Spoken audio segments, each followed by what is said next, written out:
নিজের হাতে কাদা মাটি দিয়ে সুন্দর করে কাপ প্লেট বানালাম।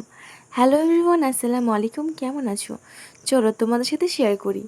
প্রথমে একটা কাদা কিনে সুন্দর করে কাপড়ের তলে বিছিয়ে দিয়ে রুটি বেলার মতো করে বেলে নিতে হবে। তারপর নিচে আমি একটা প্লেট পেতে দিয়েছিলাম, তারপর ওর উপর ওই রুটিটাকে রেখে দিতে হবে, মানে কাদাটাকে।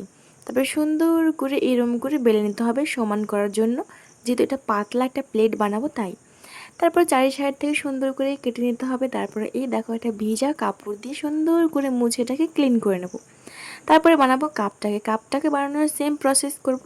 তারপর একটা গ্লাসের উপর কাপড় রেখে সুন্দর করে এটাকে চারি সাইড দিয়ে ভালো করে লাগিয়ে নেবো যেটা। আর আমার কাদাটা কিন্তু ভীষণ ফেটে যাচ্ছিলো, আমি জানি না কেন, বাট এটা যেরকমভাবে কাদা মাটি তৈরি করে সেভাবেই আমি প্রস্তুত করেছিলাম।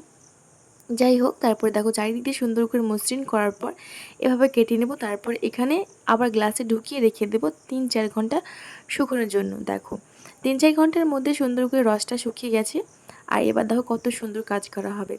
তারপর চারি সাইড দিয়ে সুন্দর করে আমি দেখো চাকুটাতে সুন্দর করে কেটে নিয়ে ভিতরটাকে, যেখানে মানে বাঁকা টারা ছিল সেটাকে সুন্দর করে আমি ক্লিন করে নিয়েছি এবং সমান করে নিয়েছি। তারপরে এই দেখো কাপের এই ডান্টাটা লাগাতে হবে।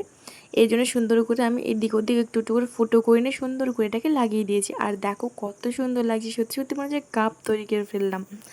যাই হোক, এবার প্লেটটাকে বানাবো। প্লেটটাকে বানানোর জন্য দেখো এটা কিন্তু কত সুন্দর শুকিয়ে গেছে। এবার চারি সাইড দিয়ে সুন্দর করে সাইজ করে এটাকে আমি কেটে নেব আমার মতো। তারপর এটাকে সুন্দর করে আবার মুছে দেবো, ব্যাস এটা রেডি হয়ে যাবে। এই দেখো কত সুন্দর হয়েছে। এবার চলো, কাপটাও রোদে শুকিয়ে গেছে, এবার কাপটাকে সুন্দর করে একটা ফুল করা যাক। নর্মালি তো সবাই সব রকম ডিজাইন করে, তো আমি একটু ফুল বানালাম। আমার এই ফুলটা কেমন আছে অবশ্যই কমেন্টে জানিও। সো এটার ফাইনাল লুক দেখার জন্য কত সুন্দর হয়েছে। সো ভিডিও যদি ভালো লাগে অবশ্যই আমার চ্যানেলটিকে সাবস্ক্রাইব করে আমার পাশে থাকবে। অনেক অনেক ধন্যবাদ।